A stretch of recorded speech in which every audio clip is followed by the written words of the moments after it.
Well, guys, I'm Steve. Welcome back to the channel. Welcome back to another video. If it's your first time stopping by the channel, hit that subscribe button. Trust me, you won't regret it. If you're a returning subscriber, as always, guys, welcome back, and I do appreciate the support.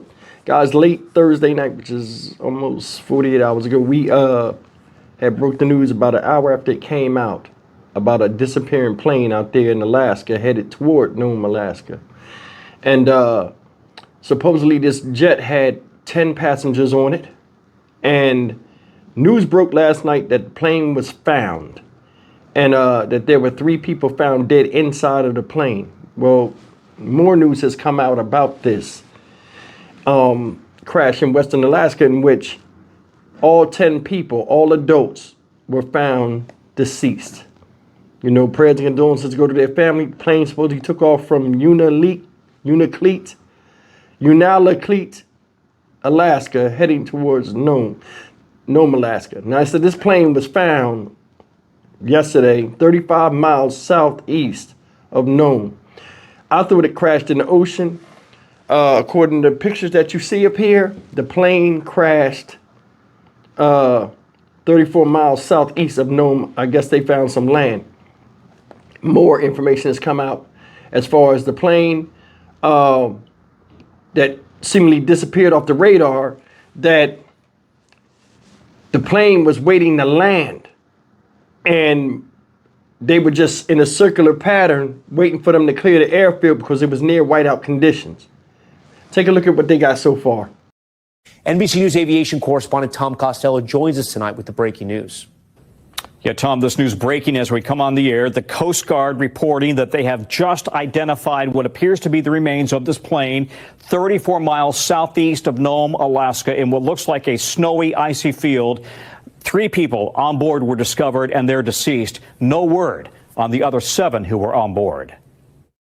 In the vast expanse of the Bering Sea off Alaska, a round-the-clock search for a small commuter plane headed north. Low altitude alert, Bering Air 445. Check your altitude immediately. It was 3:18 p.m. Thursday when Bering Air Flight 445 suddenly went off radar roughly 12 miles offshore. No emergency locator transmissions from the plane. At noon today, the Coast Guard announced search teams have spotted something. At this time, there has been some sort of item of interest that has been identified by another aircraft. The Cessna Grand Caravan was flying to Nome, Alaska with 9 passengers and a single pilot. The Nome Fire Department posting that the pilot told controllers he intended to enter a holding pattern while waiting for the runway to be cleared. Time-lapse video shows the conditions: snow, ice, and 50-mile-per-hour winds. There's zero visibility. Basically, you can't see anything from the air or the ground. Aviation experts say the pilot could have become disoriented in bad weather or hit severe icing conditions. This aircraft experienced some kind of event which caused them to experience a rapid loss in elevation and a rapid loss in speed. Today, the FBI joined the search using technology to detect cell signals. Alaska Governor Dunleavy writing he and his wife are heartbroken by the disappearance of the Bering Air flight over Norton Sound. It comes after a string of aviation disasters. That American Eagle regional jet and an Army Black Hawk chopper collided in Washington, 67 dead. And a medevac jet crashed in northeast Philadelphia a week ago, 7 dead. The NTSB and FAA investigating all of the incidents. Yeah, the Alaska State Patrol also reporting that everybody on board was an adult. Next of kin have, in fact, already been notified. Guys, that's the news. All 10 passengers, all adults, found dead. Freezing temperatures, slushy ice.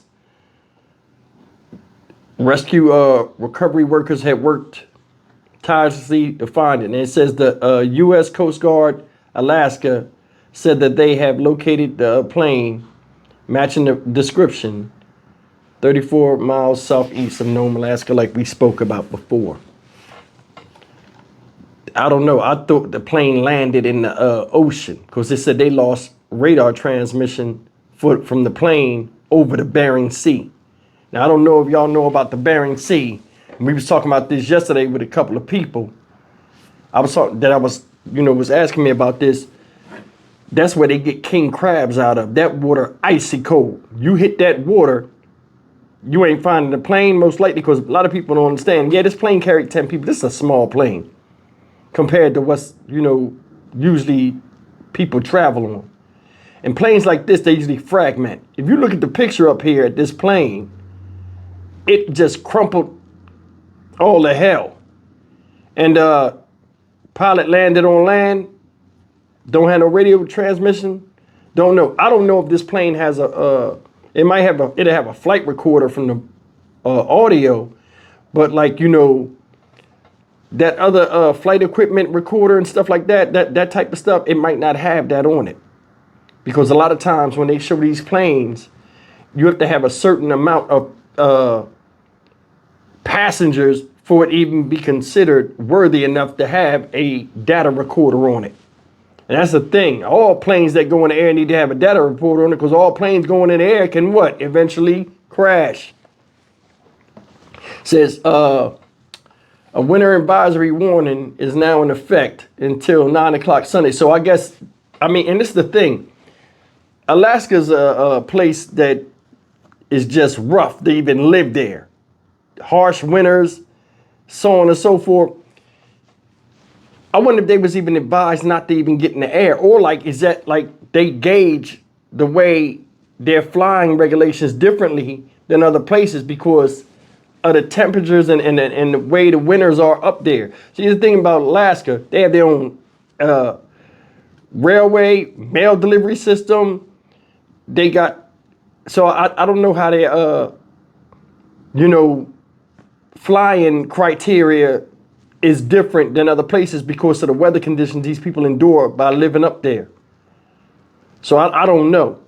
But it said learning how the accident unfolded. It said investigators are working to determine the cause of the crash, which would be hard because it just fell out the sky.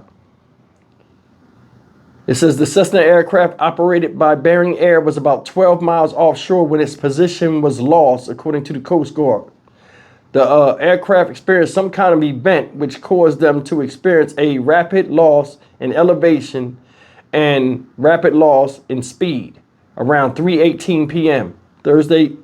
Coast Guard Lieutenant Commander Benjamin McIntyre Coble said the search for the aircraft had been complicated by multiple factors, including inclement weather, as well as the missing plane had not communicated its position through an emergency transmitter, officer said. Now, if you listen to what they were saying with the pilot, they said the pilot said he had whiteout conditions. He couldn't see the ground. He couldn't see this, couldn't see that. But you still have an altimeter. So I don't know what it is. Look at this. It says visibility was better for searchers Friday morning. Remember, this happened in the afternoon. That the sky was clear at Nome Airport around 10 a.m. with temperatures around 5 degrees.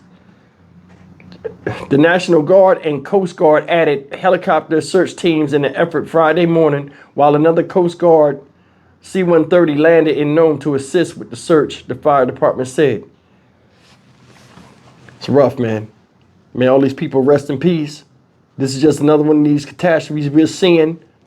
Don't know if it's related to anything. I don't think it is. It's self-explanatory. They flying out there in the snowstorm, high mile-an-hour winds.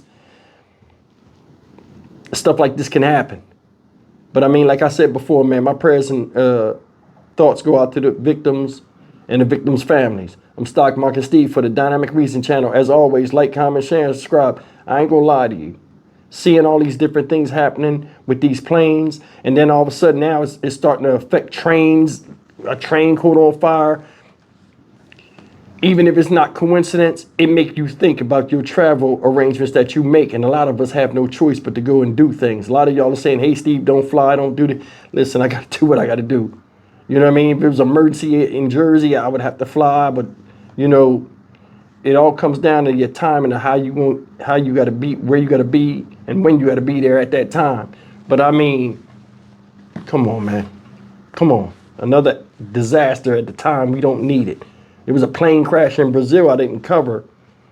You know what I'm saying? Where a small plane just like this, came down in the city of Sao Paulo, shout out Sao Paulo, Brazil, and crashed into a bus. Fire and everything. 2 people dead, I think, and multiple people hurt that was on the bus.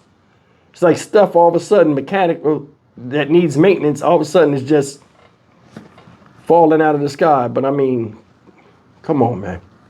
I'll see you in the next video. Take care.